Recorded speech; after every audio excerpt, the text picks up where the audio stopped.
Welcome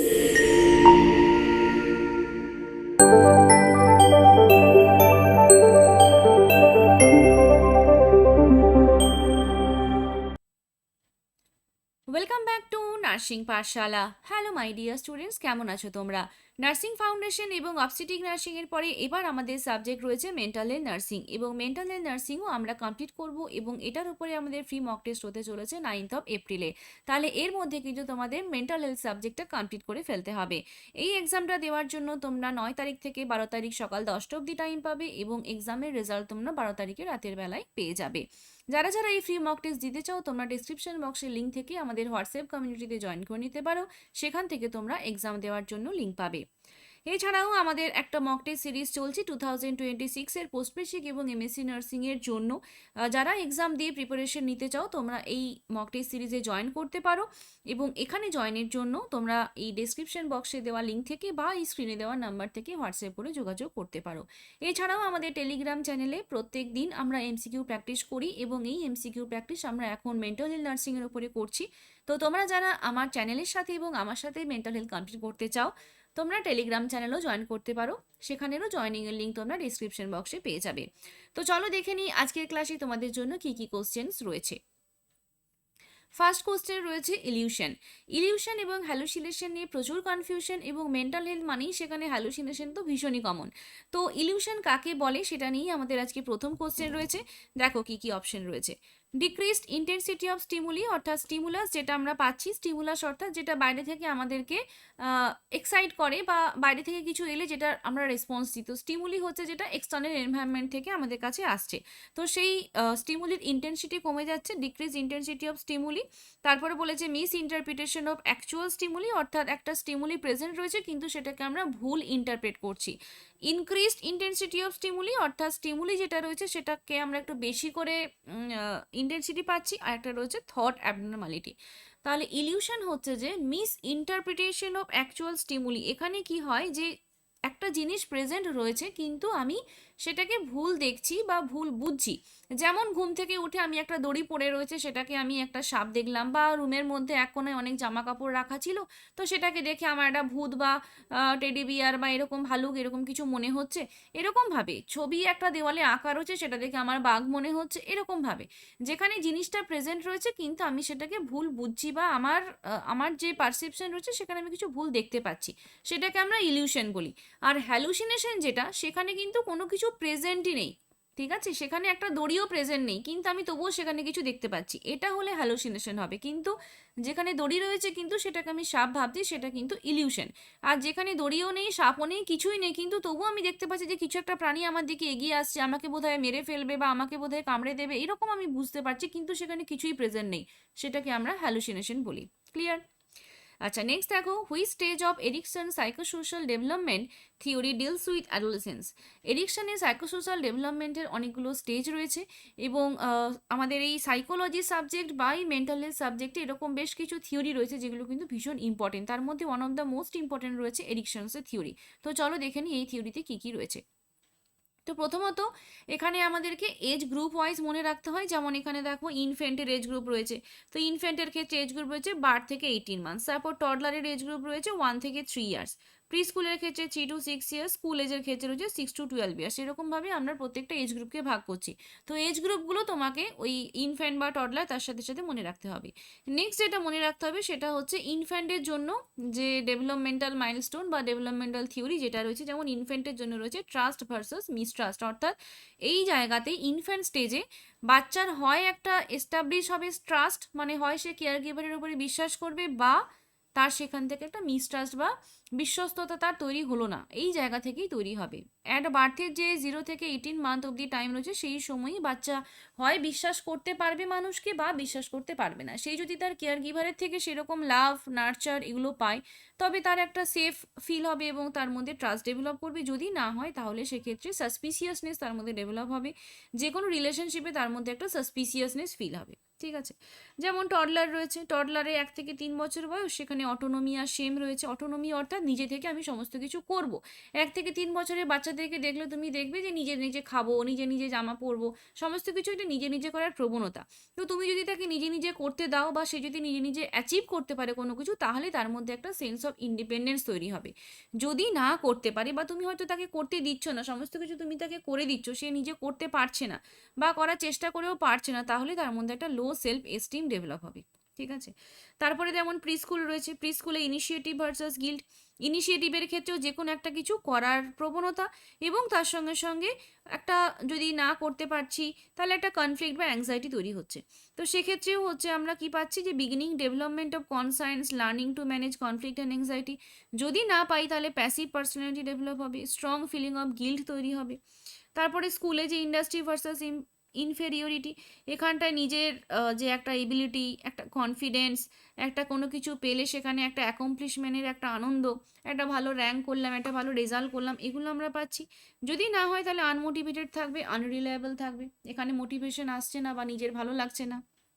এটা হলো 4টে stage. আরও 4টে স্টেজ রয়েছে। অ্যাডোলসেন্স এজ গ্রুপ রয়েছে 12 থেকে 18, ইয়ং অ্যাডাল্টহুড রয়েছে 18 থেকে 25, মিডিল অ্যাডাল্ট রয়েছে 25 থেকে 45 এবং ম্যাচুরিটি রয়েছে 45 টু ডেথ। তাহলে অ্যাডোলসেন্সের জন্য রয়েছে আইডেন্টিটি ভার্সাস রোল কনফিউশন। এই জায়গাতে তার একটা নিজের সেন্স, সেলফ বিলঙ্গিং বা সেলফ সেন্স, নিজের একটা সেন্স তৈরি হওয়া, একটা নিজের বিলঙ্গিং তৈরি হওয়া, এটা এই জায়গায় তৈরি হবে। যদি না তৈরি হয় তাহলে সে কিন্তু তার সাবস্টেন্স অ্যাবিউজ, রিবেলিয়ন বা পার্সোনাল রিলেশনশিপ রাখার জন্য ডিফিকাল্টি, এগুলো আমরা দেখতে পাবো। ইয়াং অ্যাডাল্ট রয়েছে ইন্টিমেসি ভার্সাস আইসোলেশন। এই জায়গাতে তার লাভিং রিলেশনশিপ তৈরি হবে, মিনিংফুল অ্যাটাচমেন্ট তৈরি হবে। যদি না হয় তাহলে একটা ইমোশনাল ইম্যাচুরিটি থাকবে বা পার্সোনাল রিলেশনশিপ তৈরি করতে পারবে না। মিডিল অ্যাডাল্টের জন্য রয়েছে জেনারেটিভিটি ভার্সাস স্ট্যাগনেশন। এখানে মানুষ ক্রিয়েটিভ হয়, প্রোডাক্টিভ হয়, নিজের একটা ফ্যামিলি এস্টাবলিশ করা এবং নেক্সট জেনারেশনকে গাইড করা, এটা হচ্ছে মিডিল অ্যাডাল্টের কাজ। তোমরা নিজেদের এজ গ্রুপের সাথে মিলিয়ে দেখতে পারো, বা তোমার অ্যাডাল্ট যারা রয়েছে তোমার বাড়িতে, তোমার থেকে ছোট যারা রয়েছে তাদের থেকে মিলিয়ে দেখতে পারো যে জিনিসগুলো মিলছে কিনা। এখানে যদি জেনারেটিভিটি না হয় তাহলে কিন্তু স্ট্যাগনেন্ট হয়ে যাবে, inability to show concern for anyone but self. আর কোনো কারোর প্রতি কোনো কনসার্ন নেই, শুধুমাত্র নিজের কথাই ভাবছে। তারপর লাস্ট স্টেজে রয়েছে ম্যাচুরিটি, যেখানে ইগো, ইন্টিগ্রিটি ভার্সেস ডিসপেয়ার। তাহলে ইদার এখানটায় নিজের লাইফের রেসপন্সিবিলিটি নেওয়া বা নিজের লাইফটা যেরকমভাবে স্পেন্ড হলো সেখানটা সম্পর্কে সে অ্যাকসেপ্ট করছে। আদারওয়াইজ একটা বয়স হচ্ছে সেখানে একটা difficulty difficulty in dealing with issues of aging, death বা ফিলিং অফ হোপলেসনেস, ডিপ্রেশন, এগুলো আমরা পাবো। তাহলে এই যে 8টা স্টেজ রয়েছে, এখান থেকে কিন্তু বিভিন্ন রকমভাবে কোশ্চেন আসে। আমাদের কোশ্চেনটা কি ছিল, এখানে ছিল যে অ্যাডোলসেন্সদের ক্ষেত্রে আমরা কি দেখতে পাই। তাহলে অ্যাডোলসেন্স বলে দিয়েছে, তাহলে অ্যাডোলসেন্স এজ গ্রুপের মধ্যে আমরা কোনটা দেখতে পাই, সেটা হচ্ছে আইডেন্টিটি ভার্সাস রোল কনফিউশন। এখানে দেখো অ্যাডোলসেন্স এজ গ্রুপ আমরা কোথায় পড়েছিলাম, এখানে অ্যাডোলসেন্স পেয়েছিলাম। দেখো এখানে লেখা রয়েছে আইডেন্টিটি ভার্সাস রোল কনফিউশন। সেরকমভাবে একটা এজ দিয়ে দেয় যে একটা 20 বছর বয়সের ক্ষেত্রে আমি কি ডেভেলপমেন্টাল থিওরি দেখতে পাবো, বা একটা 50 বছর বয়সে আমরা কি ডেভেলপমেন্টাল থিওরি দেখতে পাবো, এরকমভাবেও কোশ্চেন আসে। ঠিক আছে।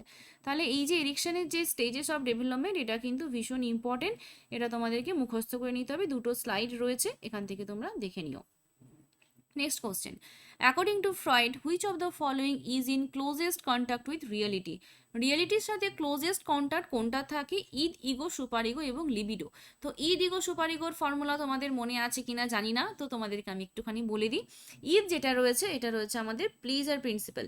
তাহলে ঈদ বলবে যে আমার প্লিজার চাই, সেখানে আমার এদিক ওদিক দেখার কিছু দরকার নেই। ঠিক আছে। এটা হচ্ছে যে একদম অ্যাট বার্থ, মানে ইনবর্ন, বাচ্চা একদম নতুন যখন জন্মাচ্ছে তখন থেকেই তার ইড বিহেভিয়ার রয়েছে। সেই জন্যই বাচ্চার কিছু প্রয়োজন হলেই সে চিৎকার করছে, কাঁদছে, তার ন্যাপি ভিজে গেছে সে চিৎকার করছে, তার খিদে পাচ্ছে সে কাঁদছে, তার কিছু একটা প্রয়োজন সে কাঁদছে, কান্নাকাটি করেই তার সমস্ত কিছু চেয়ে নেওয়া, তা না হলে কেউ তাকে অ্যাটেনশন দেবে না, সেই জন্য তার কিছু প্রয়োজন হলেই সেই চিৎকার করে কান্নাকাটি করে, তাই না? তাহলে ইড বিহেভিয়ার হচ্ছে যে বেসিক নিড ফুলফিল করা। এখানে সবসময় আমরা কি করব, একটা প্লিজার, ইমিডিয়েট গ্র্যাটিফিকেশন চাই। তো সেটা হচ্ছে ইড কন্ট্রোল করছে। তারপরে যেটা ইগো রয়েছে রিয়েলিটি প্রিন্সিপাল, যেখানে যেটা কোশ্চেনে জানতে চেয়েছে ক্লোজেস্ট কন্ট্যাক্ট উইথ রিয়েলিটি, এটা হচ্ছে আমাদের ইগো। সুপার ইগো যেটা রয়েছে এটা হবে আমাদের মোরালিটি প্রিন্সিপাল, অর্থাৎ মোরাল সায়েন্স, যেমন আমরা বলি যে কোনটা করা ঠিক, কোনটা করা ভুল, কোনটা করা উচিত, এগুলোর সাথে যখন ডিল করছে সেটা হচ্ছে সুপার ইগো। তাহলে এটা কনসার্নস এবং ইগো আইডিয়াল এগুলোর মধ্যে পড়ে। এটা মোরালিটি প্রিন্সিপাল নিয়ে কন্ট্রোল করে। এবং এই যে সুপার ইগো এবং ইদ রয়েছে, একটা প্লিজার এবং একটা মোরাল, এই দুটোর মিডিলে রয়েছে ইগো। ইগো কি করবে, রিয়েলিটির ওপরে বেস করে আমার কোনটা করা উচিত সেটা আমাকে বলবে। যেমন আমার ক্লাস চলছে এবং ক্লাস চলতে চলতে আমার খিদে পেয়েছে, তাহলে আমার ঈদ বলবে যে তুমি আমি এখনই খাবো কারণ আমার এখন খিদে পেয়েছে। সুপার ইগো বলবে যে না, এখন ক্লাস চলছে, এখন খাওয়া ঠিক না। এরপরে তোমার ইগো রিয়েলিটির উপরে বেস করে তোমার মনে হবে যে আমি তাহলে কি করবো, এখন কি আমি খাবো নাকি আমি এখন খাবো না। তো রিয়েলিটির উপরে বেস করে ইগো যেটা করবে সেটা হচ্ছে তার একটা বিহেভিয়ার। তাহলে আমরা যে রকমের বিহেভিয়ার করছি বা আমরা যেরকমভাবে আমাদের কাজকর্মগুলো করছি সেগুলো আমাদের ইগোটা হচ্ছে আমাদেরকে কন্ট্রোল করছে, সেটা আমাদের রিয়েলিটি প্রিন্সিপাল শেখাচ্ছে। ঠিক আছে, তাহলে ক্লোজেস্ট কন্ট্যাক্ট উইথ রিয়েলিটি হবে এখানটায় ইগো। নেক্সট দেখো অ্যাপাথি মিনস।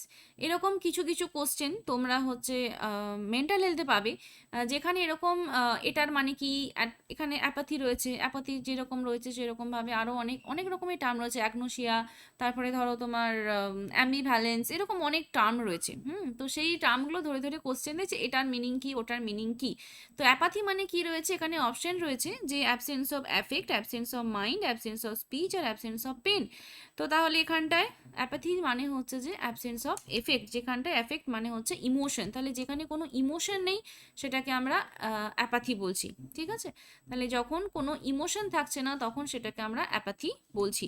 টার্মিনোলজিগুলো ভীষণ ইম্পর্টেন্ট, তোমাদের বইয়ের পেছনে, শ্রীবাণীর বইয়ের পেছনে বা যেই বই পড়ছো বইয়ের পেছনে গ্লসারি রয়েছে, সেখানে দেখবে প্রত্যেকটা টার্মিনোলজি দেওয়া রয়েছে। গ্লসারি পড়তে হবে, মেন্টাল হেলথে ভীষণ ইম্পর্টেন্ট, কারণ টার্মিনোলজি এরকমভাবে একটা একটা ওয়ার্ড তুলে তুলে কিন্তু কোশ্চেন দেয়। তো সেই জন্য টার্মিনোলজিগুলোর সাথে পরিচিত হওয়ার জন্য তোমরা গ্লসারি পড়তে পারো। নেক্সট চলো, what is the meaning of রিস্টেটিং। এটা হচ্ছে আমাদের থেরাপিউটিক কমিউনিকেশনের টেকনিকের মধ্যে পড়ে যে আমরা রিস্টেটিং করছি। তো রিস্টেটিং বলতে কি বোঝায়, অপশন রয়েছে repeating the main thoughts expressed by the patient. Patient যে থটটা এক্সপ্রেস করছে সেটাকে আমি রিপিট করলাম, মানে পেশেন্ট একটা কথা আমাকে বলেছে, সেটার মাধ্যমে পেশেন্ট কি বোঝাতে চেয়েছে সেটা আমি পেশেন্টকে বললাম, এটা একটা হলো। Directing back the patient ideas, পেশেন্টের আইডিয়াটাকে তাকে ডাইরেক্ট ব্যাক করা। Asking the patient to verify nurses understanding, patient একটা কথা বলেছে সেখানটায় আমি ঠিকমতো বুঝেছি কিনা সেটা আমি তাকে জিজ্ঞেস করে নিচ্ছি। আর এটা রয়েছে অল অফ দ্য ফলোইং, তাহলে all of the above actually. তো তাহলে রিস্টেটিং বলতে কি বোঝায়, রিস্টেটিং বলতে বোঝাচ্ছে repeating the main thoughts expressed by the patient. Patient যে কথাটা আমাকে বলল সেটা আমি কি বুঝলাম, মানে তার যে থটটা, যেটা মানে আপনি এটাই বোঝাতে চাইছেন তো, বা আপনি কি বললেন যে এরকমটা হয়েছিল, এরকমভাবে মানে পেশেন্ট আমাকে যে কথাটা বললো তার যে থটটা ছিল সেটাকে আমি আরেকবার রিপিট করছি, সেই জন্য রিস্টেট করা। স্টেট করা মানে হচ্ছে বলা। হ্যাঁ, আমরা ছোটবেলায় পড়তাম না, হি স্টেটস দ্যাট, মানে ও এটা বলেছে, তাহলে রিস্টেটিং মানে হচ্ছে যে আমি ওটাকে আবার একবার বললাম। ঠিক আছে, আর একটা যেটা রয়েছে asking the patient to verify nurses understanding, অর্থাৎ নার্স ঠিকমতো বুঝলো কিনা সেটা হচ্ছে ক্ল্যারিফাই করা। যে পেশেন্ট আমাকে একটা কথা বললো যে আমাকে আমি আমি আমার আমার ফ্যামিলিতে আমার প্রচুর অশান্তি, বা আমার স্ত্রীর সাথে আমার মায়ের সাথে আমার ভীষণ অশান্তি হয়, এটা আমাকে পেশেন্ট বললো। তাহলে আমি হচ্ছে যে আবার পেশেন্টকে জিজ্ঞেস করবো, তাহলে আপনি বলতে চাইছেন যে আপনার ফ্যামিলিতে আপনার স্ত্রী বা আপনার মায়ের সাথে আপনার সম্পর্ক ভালো নয়, তাদের সাথে আপনার অশান্তি লেগে থাকে, তাই তো? তাহলে এখানটায় আমি তার কথাটাই বললাম, কিন্তু আমি যেটা বুঝলাম সেটা আমি তাকে আরেকবার ক্ল্যারিফাই করে নিলাম। তাহলে এটা হচ্ছে ক্ল্যারিফাই করা, যে আমি ঠিক বুঝলাম কিনা। রিস্টেট করা মানে হচ্ছে পেশেন্ট যেটা বললো সেটাকেই আমি আরেকবার তাকে বলে নিচ্ছি যে আপনি এটাই বলছেন তো। তো ডিফারেন্স, এখানটায় থেরাপিউটিক কমিউনিকেশনে কিছু টেকনিক রয়েছে, এগুলো কিন্তু তোমাদেরকে পড়তে হবে, ইম্পর্টেন্ট। থেরাপিউটিক কমিউনিকেশন থেকেও পরীক্ষাতে কোশ্চেন্স আসে। নেক্সট দেখো এমপ্যাথি। এমপ্যাথি বলতে কি বোঝায়, এমপ্যাথি কথার অর্থ হচ্ছে যে আমরা বলি যে নার্সিং করতে গেলে সেখানটায় সিম্প্যাথি এবং এমপ্যাথি দুটোই প্রয়োজন, কিন্তু সিম্প্যাথি থেকে বেশি এমপ্যাথি প্রয়োজন। এমপ্যাথি বলতে বোঝায় যে আমি নিজেকে ওই জায়গাতে নিয়ে গিয়ে দেখবো, মানে একটা পেশেন্ট আমাকে একটা কিছু কমপ্লেন করছে, তাহলে সেখানে আমি যদি ওই জায়গাতে থাকতাম তাহলে আমার কীরকম ফিল হতো, এই বোঝাটা, এইরকমভাবে ভাবাটা, এটাকে আমরা এমপ্যাথি বলি। তাহলে এখানে কি অপশন রয়েছে দেখো, an ability to fill with the patient, পেশেন্টের সাথে আমি ফিল করছি। An ability to put one self in patient situation, পেশেন্টের সিচুয়েশন আমি নিজেকে পুট করছি। An ability to imagine the feelings associated with the experience, অর্থাৎ কোনো একটা এক্সপিরিয়েন্সের সাথে যে ফিলিংস রয়েছে সেটাকে ইমাজিন করা। তাহলে প্রত্যেকটাই কিন্তু এমপ্যাথির অর্থ বোঝায়, তাহলে এখানটায় অল অফ দ্য অ্যাবভ হবে answer. Following is a task of the orientation phase in nurse patient relationship. Orientation ফেজে নার্স পেশেন্ট রিলেশনশিপে কোন কাজটা হয়? থেরাপিউটিক কমিউনিকেশনের জন্য তিনটে ফেজ রয়েছে আমরা বলতে পারি। একটা রয়েছে প্রি ইন্টারাকশন ফেজ, না অ্যাকচুয়ালি চারটে স্টেজ রয়েছে, ভুল বললাম, চারটে স্টেজ রয়েছে। প্রথমে রয়েছে প্রি ইন্টারাকশন ফেজ, যেখানে পেশেন্টের সাথে নার্সের কোনো দেখা হয়নি, সেটা হচ্ছে প্রি ইন্টারাকশন ফেজ। তারপরে রয়েছে ওরিয়েন্টেশন ফেজ, যেখানে পেশেন্টের সাথে নার্সের প্রথম সাক্ষাৎ হচ্ছে। তারপরে রয়েছে ওয়ার্কিং ফেজ, যেখানে আমরা কাজ করছি পেশেন্টের উপরে। এবং লাস্ট রয়েছে টার্মিনেশন ফেজ। তাহলে এখানে ওরিয়েন্টেশন ফেজ অর্থাৎ সেকেন্ড ফেজে কি হয় জানতে চেয়েছে। এনকারেজিং ভার্বালাইজেশন অফ ফিলিংস, নিজের ফিলিংসগুলোকে ভার্বালাইজ করা। এক্সপ্লোরিং অল্টারনেট বিহেভিয়ার, অন্য কোনো রকম বিহেভিয়ার দেখাচ্ছে কিনা সেটাকে এক্সপ্লোর করা। ইমপ্লিমেন্টিং ভেরিয়াস ইন্টারভেনশন, বিভিন্ন রকম ইন্টারভেনশনসগুলোকে ইমপ্লিমেন্ট করা। আর ইভালুয়েটিং প্ল্যান অফ অ্যাকশন, যে প্ল্যান অফ অ্যাকশন বা যেটা করেছিলাম আমি কাজ করলাম সেগুলোকে আমি ইভালুয়েট করছি। তাহলে ইভালুয়েশনটা আমার কোন কোন স্টেপে হবে? এটা হচ্ছে টার্মিনেশন।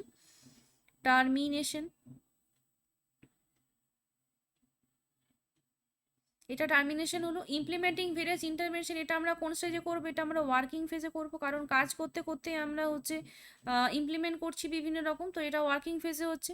এক্সপ্লোরিং অল্টারনেট বিহেভিয়ার আমি কখন দেখতে পাবো? যখন আমি কোনো কিছু ইমপ্লিমেন্ট করব, যখন আমার কাজ শুরু হবে তখন, তাহলে এটাও কিন্তু ওয়ার্কিং ফেজ।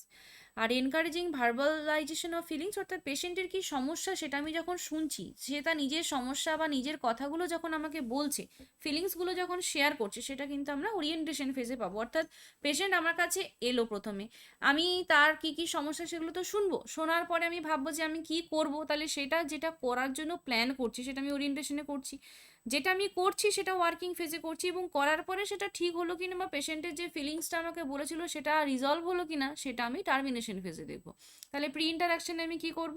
প্রি ইন্টারাকশনে আমি নিজেকে প্রিপারেশন, মানে যেরকমভাবে আমরা সেলফ প্রিপারেশন, ইউনিট প্রিপারেশন করি যে কোনো প্রসিডিওরের আগে, সেরকমভাবেই ওরিয়েন্টেশন ফেজে, সরি প্রি ইন্টারাকশন ফেজে বা প্রি ওরিয়েন্টেশন ফেজে আমরা ইউনিট মানে আমি নিজেকে প্রিপেয়ার করছি যে আমার মধ্যে কোনো আনরিজলভ কনফ্লিক্ট নেই তো, বা একটা পেশেন্ট এলে আমি তাকে অ্যাজ ইট ইজ অ্যাকসেপ্ট করতে পারবো তো।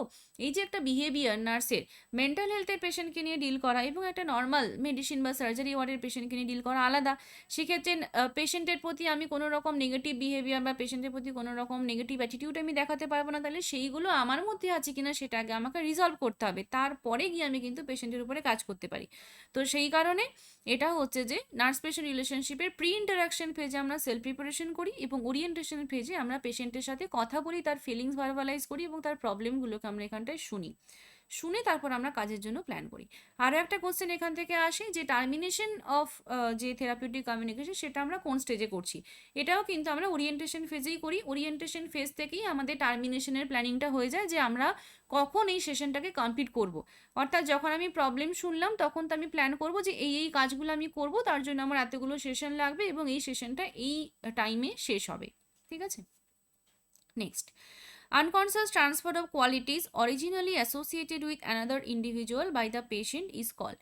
তাহলে এখানে বলতে চাইছে যে একটা আনকনসাস ট্রান্সফার, কনসাস নয় আনকনসাস, অর্থাৎ আমি চাইছি এরকমভাবে নয়, unconscious transfer of qualities originally associated with another individual by the patient. অর্থাৎ পেশেন্ট এখানটায় কি করছে, তার কিছু ফিলিংস রয়েছে বা তার কিছু মানে তার কিছু ফিলিংস বা তার কোনো একটা ক্যারেক্টার, সেটা পেশেন্ট হচ্ছে যে কারোর মধ্যে একটা দেখতে পাচ্ছে। তাহলে অন্য একটা ইন্ডিভিজুয়ালের ক্যারেক্টারিস্টিক্স যখন পেশেন্ট অন্য কারোর মধ্যে দেখতে পাচ্ছে বা নার্সের মধ্যে দেখতে পাচ্ছে, তখন সেটাকে আমরা কি বলি? অ্যাকচুয়ালি কোশ্চেনটা একটুখানি ঘোরানো, তো সহজ কথায় যেটা তোমাদের কোশ্চেন আসে সেটা হচ্ছে যে পেশেন্টের একটা আনটুয়ার্ডস ফিলিংস তৈরি হওয়া নার্সের প্রতি, সেটাকে আমরা কি বলি? এবং অপোজিট কোশ্চেন আসে যে নার্সের যখন একটা ফিলিংস তৈরি হয় পেশেন্টের প্রতি। তাহলে জিনিসটা এরকম হচ্ছে যে আমার বাড়িতে ধরো আমার বাবা রয়েছে, তো বাবার সাথে সিমিলার একজন পেশেন্ট আমি আমার ওয়ার্ডে দেখতে পাচ্ছি এবং তার কথাবার্তা বা তার বিহেভিয়ার সেটা অনেকটা আমার বাবার মতো। তাহলে আমি সেই পেশেন্টের মধ্যে আমি আমার বাবাকে দেখতে পাচ্ছি এবং তার প্রতি আমার সেই বাবার মতো একটা ফিলিংস তৈরি হচ্ছে। তাহলে অ্যাজ আ নার্স আমার যে এই ফিলিংসটা তৈরি হলো ওই পেশেন্টের প্রতি বাবা হিসেবে ভেবে, তো এটাকে আমি বলবো কাউন্টার ট্রান্সফারেন্স। এবং এরকমই আমার বাবা যদি ওখানে যে পেশেন্ট রয়েছে বয়স্ক পেশেন্ট, তার আমাকে দেখে তার নিজের মেয়ের কথা মনে পড়ছে বা সে আমাকে দেখে তার মেয়ের কথা কথা ভাবছে, তাহলে এখানটায় আমার প্রতি তার যে একটা মেয়ের ফিলিংস তৈরি হচ্ছে, এই ফিলিংসটাকে আমরা বলবো ট্রান্সফারেন্স। বুঝতে পারলে? তাহলে পেশেন্টের ফিলিংস টুয়ার্ডস নার্স সেটা হচ্ছে ট্রান্সপারেন্স, এবং নার্সের যদি ফিলিংস তৈরি হয় পেশেন্টের প্রতি সেটা হবে কাউন্টার ট্রান্সপারেন্স। তাহলে এটার অ্যান্সার বাই দ্য পেশেন্ট বলেছে, এখানে পেশেন্টের বললে এটা ট্রান্সপারেন্স হচ্ছে। All of the following are component of MSc except MSc বা mental status examination. Mental status examination 100 মার্কসের একটা এক্সামিনেশন হয়, যেটা আমরা অ্যাসেসমেন্ট হিসেবে ধরতে পারি। যেরকমভাবে আমরা ফিজিক্যাল অ্যাসেসমেন্ট করি পেশেন্টে, সেরকমভাবে আমরা মেন্টাল স্টেটাস এক্সামিনেশনও করে থাকি। তাহলে এক্ষেত্রে আমাদের কোনটা থাকে না জানতে চেয়েছে। অপশন রয়েছে general appearance and behaviour, speech, mood, language. ল্যাঙ্গুয়েজটা এখানটা ইনক্লুডেড থাকে না, এটা এক্সেপ্ট হবে। নেক্সট রয়েছে nurse is communicating with a newly admitted patient, which communication technique can interfere with the establishment of therapeutic relationship. তাহলে কোন কমিউনিকেশন টেকনিকটা ইন্টারফেয়ার করবে নার্সিং থেরাপিউটিক, মানে একটা থেরাপিউটিক রিলেশনশিপ এস্টাবলিশ করার জন্য, অর্থাৎ এটা ব্যারিয়ার জানতে চেয়েছে যে কোনটা আমাদের বাধা হয়ে দাঁড়াবে একটা থেরাপিউটিক রিলেশনশিপ তৈরি করার ক্ষেত্রে। অপশন রয়েছে clarification, summarisation, giving opinion are providing information. তাহলে ক্ল্যারিফাই আমাকে করতে হবে, সামারাইজও করতে হবে, ইনফরমেশনও প্রোভাইড করতে হবে, কিন্তু ওপিনিয়ন আমি নিজের মতামত জানাচ্ছি, নিজের মতামত আমি জানাতে পারি না। আমার মতামত জানানোর জন্য আমার কাছে পেশেন্টকে আনা হয়নি, পেশেন্ট আমার কাছে এসেছে তার প্রবলেমের সলিউশন খুঁজতে বা তার যে প্রবলেম হচ্ছে সেটা ভার্বালাইজ করতে, সেখানে আমি তাকে তার রাস্তা দেখাবো, কিন্তু আমি আমার নিজের ওপিনিয়ন, আমার মনে হচ্ছে এটা করলে ভালো হয়, এরকমভাবে আমি তাকে বলবো না। তাহলে গিভিং ওপিনিয়ন হচ্ছে একটা ব্যারিয়ার অফ থেরাপিউটিক রিলেশনশিপ। ঠিক আছে? কারণ আমরা সবসময়ই অ্যাডভাইস পছন্দ করি না, আমাকে কেউ বলে দেবে যে তুমি এটা করো এবং আমি সেটাই করবো, এটা কিন্তু আমরা পছন্দ করি না সবসময়। তাহলে আমরা চাই যে আমি আমার ফিলিংসটা ভার্বালাইজ করবো, মানুষটা শুনবে। তো সেই জিনিসটাই এখানটায় হচ্ছে যে পেশেন্ট এখানে তার ফিলিংস ভার্বালাইজ করবে এবং আমি তাকে কনসোল করব, বা তাকে আমি হচ্ছে যে তাকে আমি তার ফিলিংসগুলোর ওপরে আমি কাজ করব, কিন্তু সেখানটায় আমি নিজের ওপিনিয়ন, নিজের মতামত এটা আমি তাকে জানাতে পারি না। To become unfamiliar of familiar situation is called. আর একটা বেশ একটু ঘোরানো পেঁচানো কোশ্চেন, যে একটা আনফ্যামিলিয়ার সিচুয়েশনকে যখন ফ্যামিলিয়ার মনে হয় তখন সেটাকে কি বলা হয়। অপশন রয়েছে ডেজাভু, জামাইজভু, ডেজা পেন্স এবং ডেজা এন্টেন্ডু। তো এই কোশ্চেনটা রয়েছে তোমাদের জন্য। তোমরা কিভাবে এই কোশ্চেনের অ্যান্সারটা মনে রাখো, কিভাবে তোমরা মনে রাখো কোনটা ডেজাভু আর কোনটা জামাইজভু, তো সেটা তোমরা জানিও তোমাদের কমেন্টে, অ্যান্সারটা তোমাদের কমেন্ট বক্সে দেখতে চাই। চলো next question. After 3 days of taking haloperidol, the patient shows restlessness, becomes fidgety, and is unable to sit still. Which of the following extrapyramidal symptoms is the patient experiencing? Extrapyramidal সিমটমসের কথা এখানে জানতে চাইছে, এবং এখানটায় বলা হচ্ছে যে হ্যালোপেরিডল 3 দিন ধরে নিয়েছে। 3 দিন ধরে হ্যালোপেরিডল নেওয়ার পরে আমার পেশেন্টের মধ্যে দেখা যাচ্ছে যে সে একটু রেস্টলেসনেস হয়ে যাচ্ছে, ফ্রিজিডিটি কাজ করছে, এবং তার সাথে সাথে একটু স্থির হয়ে বসতে পারছে না। স্থির হয়ে বসতে পারছে না। তাহলে এইটাকে আমি কি বলবো, মানে এটা কিসের মধ্যে পড়বে? Drug induce parkinsonism, acute dystonia, akathisia, tardive dyskinesia. তাহলে এগুলো অ্যান্টিসাইকোটিক গ্রুপ অফ ড্রাগের সাইড এফেক্টের মধ্যে পড়ে, এবং সেখানটায় আমরা কিছু এক্সট্রা পিরামিডাল সিমটমস দেখতে পাই, যেটা এখানে বলাই রয়েছে যে এক্সট্রা পিরামিডাল সিমটমস। তাহলে এই এক্সট্রা পিরামিডাল সিমটমসের মধ্যে এই inability to sit still, restlessness বা বিকাম ফ্রিজিড, এটা কিসের মধ্যে পড়বে? ঠিক আছে? আচ্ছা, প্রথম কথা হচ্ছে ড্রাগ ইনডিউস পার্কিনসনিজম, যেটাকে হচ্ছে যে সিউডো পার্কিনসনিজমও বলা হয় বা নিউরোলেপটিক ইনডিউস পার্কিনসনিজমও বলা হয়। এখানে আমরা রিজিডিটি পাই, এখানে আমরা স্টুপ পস্টার পাই, অ্যাকাইনেশিয়া পাই। ঠিক আছে? মুভ করতে পারে না বা loss of ability to move, slowness of speed, হ্যাঁ, স্টুপড পস্টার, এগুলো আমরা নিউরোলেপটিক ম্যালিগন্যান্ট সিনড্রোম বা ড্রাগ ইনডিউস পার্কিনসনিজমের ক্ষেত্রে পাচ্ছি। আচ্ছা, তারপরে রয়েছে অ্যাকিউট ডিস্টোনিয়া। অ্যাকিউট ডিস্টোনিয়াতে আমরা কি পাই? এখানে হচ্ছে অকিউলোজাইরিক ক্রাইসিস পাওয়া যায়। অকিউলোজাইরিক ক্রাইসিস প্রত্যেকটা অপশনে না একটা করে স্পেশাল ফিচার্স থাকে, যেটা তোমার কোশ্চেনের মধ্যে তুমি পাবে। তো অ্যাকিউট ডিস্টোনিয়া যদি কোনোটার অ্যান্সার হয় তখন তুমি সেখানটায় অকিউলোজাইরিক ক্রাইসিস এই টার্মটা কিন্তু পাবে। তার সাথে সাথে একটা ওপিস্থোটোনোস থাকে, OPISTHOTONOS।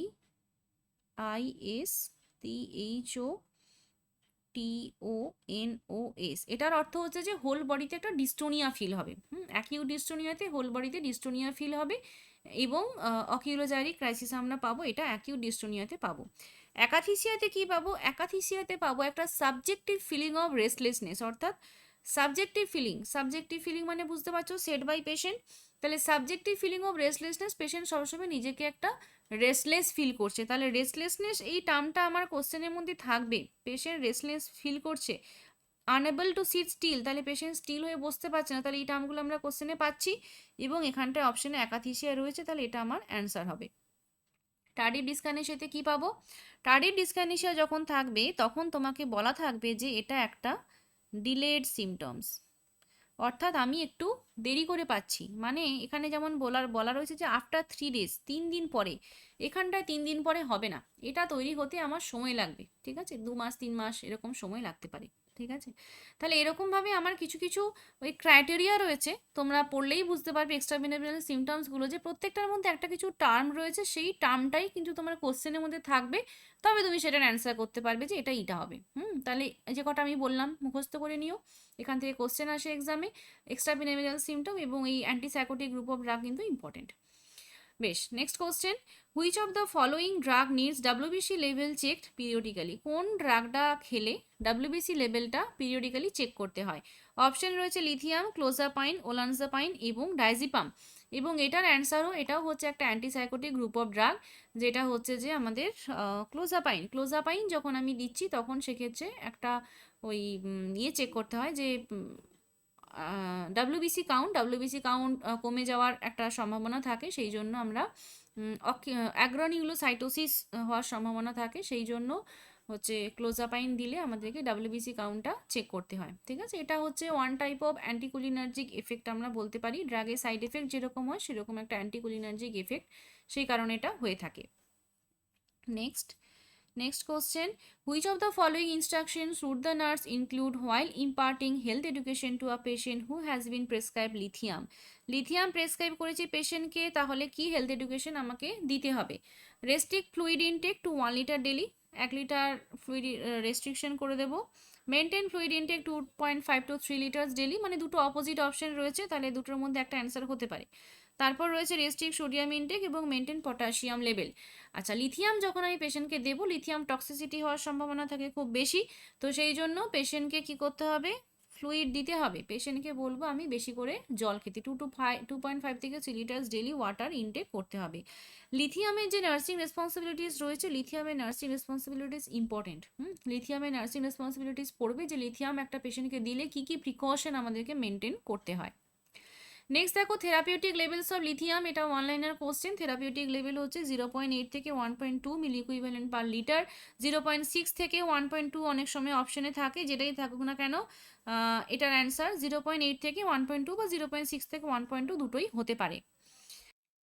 One of the side effects of an antipsychotic drug is abnormal, irregular, choreoathetoid movements of the mouth muscles. Mouth মাসেলসের একটা অ্যাবনর্মাল, ইরেগুলার, কোরিওঅ্যাথেটয়েড মুভমেন্ট হচ্ছে, তো এটাকে আমরা কি বলবো? অ্যাকাথিসিয়া, টার্ডিভ ডিসকাইনেসিয়া, অ্যাগ্রানিউলোসাইটোসিস এবং অ্যাকিউট ডিস্টোনিয়া। তাহলে দেখো, একটু আগে আমি যেটাই বলেছিলাম ওই স্লাইডটায় চলো, দুটো তিনটে আগে ছিল, এই যে এই কোশ্চেনটা। অ্যাকিউট ডিস্টোনিয়াতে আমরা বললাম যে অকিলোজাইরিক ক্রাইসিস হয়, অপিস্থোটোনাস মুভমেন্ট হয়। অ্যাকাথিসিয়া হয়, অ্যাকাথিসিয়াতে রেস্টলেসনেস ফিল হয়, এবং একটা টার্ডিভ ডিসকাইনেসিয়া বললাম যেটা ডিলেড সিমটমস হয়।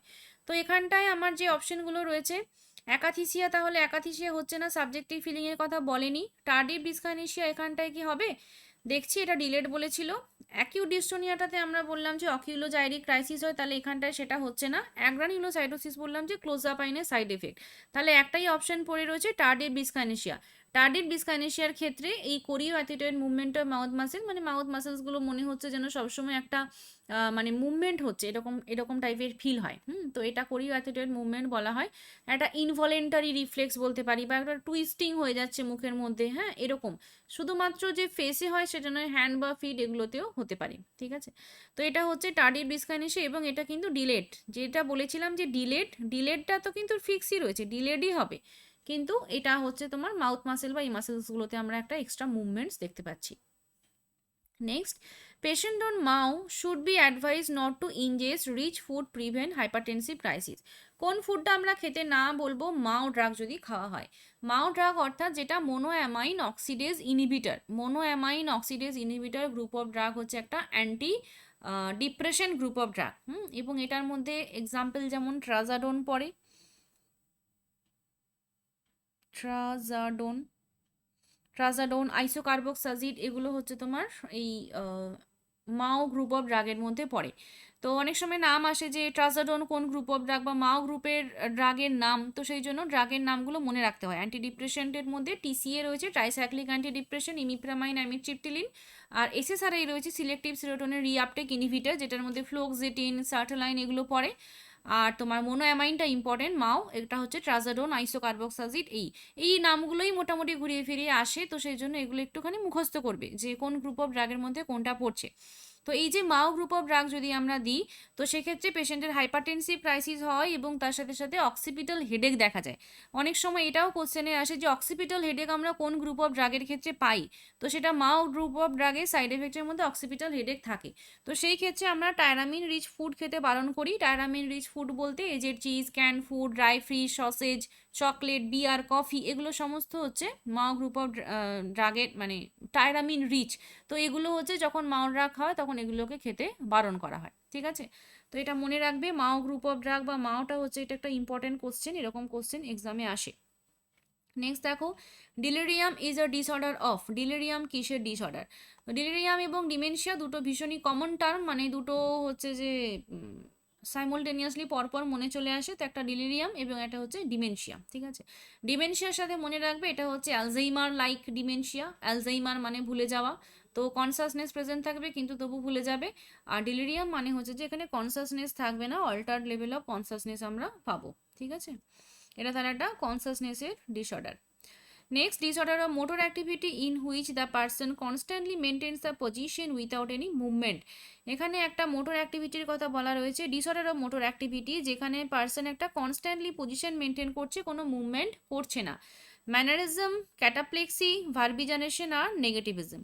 তো তাহলে এই যে অপশনগুলো রয়েছে কি হবে? নেগেটিভিজম মানে হচ্ছে আমি যেটা করতে বলছি তার উল্টোটা করছে, এটা হচ্ছে নেগেটিভিজম। ম্যানারিজম মানে এই ধরো কথা বলতে বলতে মুখে হাত দেওয়া বা কোনো কিছু একটা হাত পা নাড়ানো, এগুলো হচ্ছে ম্যানারিজমের মধ্যে পড়ে। ক্যাটাপ্লেক্সি মানে হচ্ছে যে যেখানটায় একটা ফিক্সড পশ্চার মেনটেন করে বসে রয়েছে, একটা ফিক্সড পশ্চার মেনটেন করে বসে রয়েছে, মানে কোনোভাবে কোনো মুভমেন্ট, ধরো তুমি বললে তুমি হয়তো ঘরের মধ্যে গেলে, গিয়ে দেখলে যে সে হাত তুলে দাঁড়িয়ে রয়েছে, এরকম টাইপের একটা, ঠিক আছে এটা। আর ভার্বিজারেশন মানে হচ্ছে একটা রিপিটেশন অফ ওয়ার্ড ফ্রেজ, এগুলো যেখানে কনস্ট্যান্টলি রিপিট করতে রয়েছে, পেশেন্ট রিপিট করতে থাকছে, সেটাকে ভার্বিজারেশন বলা হয়। বেশ, নেক্সট রয়েছে personality disorder in which an individual suspects that other people will harm him. একটা পার্সোনালিটি ডিসঅর্ডার যেখানে ইন্ডিভিজুয়াল মনে করছে যে অন্য মানুষ বোঝায় তার ক্ষতি করে দেবে, এটাকে কি বলা হয়? সাইক্লোথাইমিক, হাইপোম্যানিক, মেলানকোলিক আর প্যারানয়েড। প্যারানয়েড পার্সোনালিটি বা প্যারানয়েড টাইপ অফ সিজোফ্রেনিয়া বা হ্যাঁ, সিজোফ্রেনিয়ার একটা টাইপ রয়েছে প্যারানয়েড, বা পার্সোনালিটিরও একটা রয়েছে প্যারানয়েড। তো এগুলো হচ্ছে যে একটা পার্সোনালিটি যেখানে সবসময় তার মনে হচ্ছে যে কেউ বোধহয় আমার ক্ষতি করে দেবে, আমার বোধহয় কেউ ক্ষতি করে দিচ্ছে, এটা প্যারানয়েড পার্সোনালিটির মধ্যে পড়ছে। সাইক্লোথাইমিয়া, ডিসথাইমিয়া রয়েছে, যেটা হচ্ছে তোমার বাইপোলার ডিসঅর্ডারের মধ্যে পড়ে। ম্যানিয়া আর ডিপ্রেশন যখন পরপর, হাইপোম্যানিয়া এবং মাইল্ড ডিপ্রেশন যখন মুভ করতে থাকে তখন সেটাকে আমরা সাইক্লোথাইমিয়া বলি। আর হাইপোম্যানিক মানে ম্যানিয়ার লোয়ার ফর্ম হচ্ছে হাইপোমেনিয়া। বেশ, লাস্ট কোশ্চেন রয়েছে, according to Freud's psychoanalytic theory, sexual interest or drives are repressed in the following stage of psychosexual development. কোন স্টেজ অফ ডেভেলপমেন্টের ক্ষেত্রে আমরা দেখছি যে একটা সেক্সুয়াল ড্রাইভ বা এগুলো ইন্টারেস্টগুলো রিপ্রেস থাকছে, মানে সেটা পেশেন্ট দেখাচ্ছে না, মানে সেটা মানুষের মধ্যে আমরা দেখতে পাচ্ছি না, সেটা রিপ্রেসড রয়েছে। তাহলে একটা আমাদের 5টা স্টেজ হয়, ফ্রয়েডের সাইকোঅ্যানালিটিক থিওরির 5টা স্টেজ হয়। ওরাল স্টেজ হয়, অ্যানাল স্টেজ হয়, ওরাল, অ্যানাল, ফ্যালিক, তারপরে রয়েছে তোমার ল্যাটেন্সি স্টেজ, এবং লাস্টে রয়েছে জেনিটাল স্টেজ। তো ওরাল স্টেজ যেটা, সেটা এখানে নেই। ওরাল স্টেজের ক্ষেত্রে আমরা দেখবো যে এটা 0 to 18 মান্থ, যেরকম আমরা এরিকশনেরটা দেখলাম 0 to 18 মান্থ, এখানেও তাই। তো এটা হচ্ছে তোমার গ্র্যাটিফিকেশন পাবে সাকিং, সোয়ালোয়িং, এখানে মাউথ, ওরাল গ্র্যাটিফিকেশন হবে, সেই জন্য এটার নাম হচ্ছে ওরাল স্টেজ। অ্যানাল স্টেজের ক্ষেত্রে এই 18 মান্থ থেকে শুরু করে এটা 3 ইয়ার্স পর্যন্ত। এটা রয়েছে অ্যানাল স্টেজ। অ্যানাল স্টেজে হচ্ছে গ্র্যাটিফিকেশন কোথায়? অ্যানাল ক্যানালে। তো অ্যানাল ক্যানালে গ্র্যাটিফিকেশন, সেখানে টয়লেট ট্রেনিং হবে, এই সময় টয়লেটের প্রতি কন্ট্রোল আসবে, ব্লাডার অ্যান্ড বাওয়েল কন্ট্রোল হবে এই জায়গাটায়।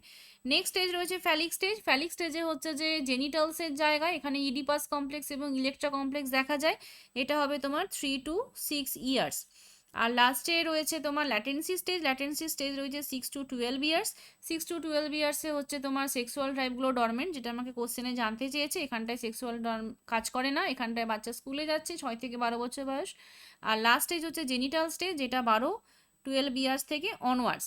তো এখানটায় হচ্ছে যে আবার জেনিটাল স্টেজে আবার হেটারোসেক্সুয়াল মানে মেনের অ্যাটাচমেন্ট ফিমেলের প্রতি বা ফিমেলের অ্যাটাচমেন্ট মেনের প্রতি, এই জায়গাটা আবার তৈরি হবে। ঠিক আছে, তো ফ্রয়েডের সাইকোঅ্যানালিটিক থিওরি ইম্পর্টেন্ট। ফ্রয়েডের সাইকোঅ্যানালিটিক থিওরি মুখস্থ করবে, কোন স্টেজে কি ডেভেলপমেন্টাল ইস্যুস থাকে, বা যদি ফিক্সেশন হয় তাহলে সেক্ষেত্রে কি কনসিকুয়েন্সেস দেখা যায়, দিস ইজ ইম্পর্টেন্ট।